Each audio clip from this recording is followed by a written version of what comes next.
देखिए विकास, जब टीम में जी 11 प्लेयर जो खेलने के लिए उतरते हैं तो किसी की क्षमता और कोई बेहतर प्रदर्शन करना शुरू कर देता है तो पूरी टीम उसका मनोबल बढ़ाने लगती है।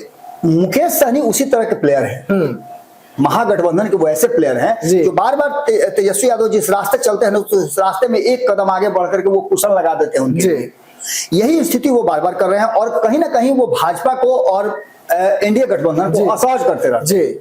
जो बात तेजस्वी यादव डायरेक्ट नहीं बोल सकते हैं वो बात वो डायरेक्ट बोल करके, चूंकि वो दोनों के साथ रह चुके हैं इसलिए उनको पता है। पिछले चुनाव में भी वो चूंकि एनडीए गठबंधन के साथ लड़े थे तो उनको इसका भी अनुभव है। 11 सीटों में से 4 सीट जीत करके आए थे, किस तरह से उनका अंतिम समय में गठबंधन बना था वो भी जानते हैं। अब जो वो पूरी तरह से ईमानदारी के साथ ये बात कह रहे हैं कि हम अब महागठबंधन के साथ कहीं नहीं जाएंगे, तो उन्होंने दबाव बनाना शुरू कर दिया है दोनों सरकारों पर, केंद्र और राज्य दोनों सरकारों पर।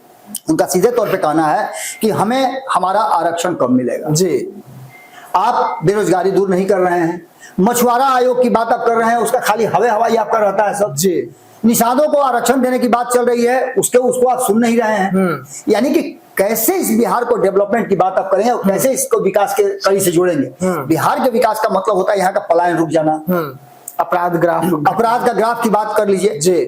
एक दिन पहले हमने इसी तरह की बातें सुनी है, इधर मुकेश सहनी बोल रहे हैं, उधर प्रशांत किशोर भी यही बात बोल रहे हैं। प्रशांत किशोर ने कहा है कि ट्रेन चलना बहुत अच्छी बात है, लेकिन ट्रेन अगर बिहार के लोगों को मजदूर बना करके दिल्ली ले जाती हो, गुजरात ले जाती हो, तेलंगाना ले जाती हो, तो शायद उस ट्रेन को हम चाहेंगे कि बंद कर दिया जाए।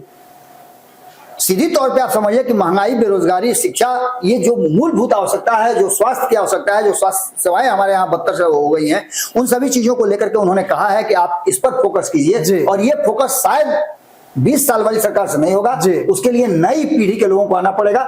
उनका इशारा था कि तेजस्वी यादव के नेतृत्व में जो सरकार बनाने की बात कर रहे हैं उस सरकार से ये संभव है कि बिहार में बहुत कुछ। और ये 5 बड़ी डिमांड उन्होंने मोदी के सामने रख दिया। और मोदी के आने के पहले तो आपको याद ही होगा कि तेजस्वी यादव की टीम ने भी रखा है, अब उसी चीज को कांग्रेस ने भी रखा।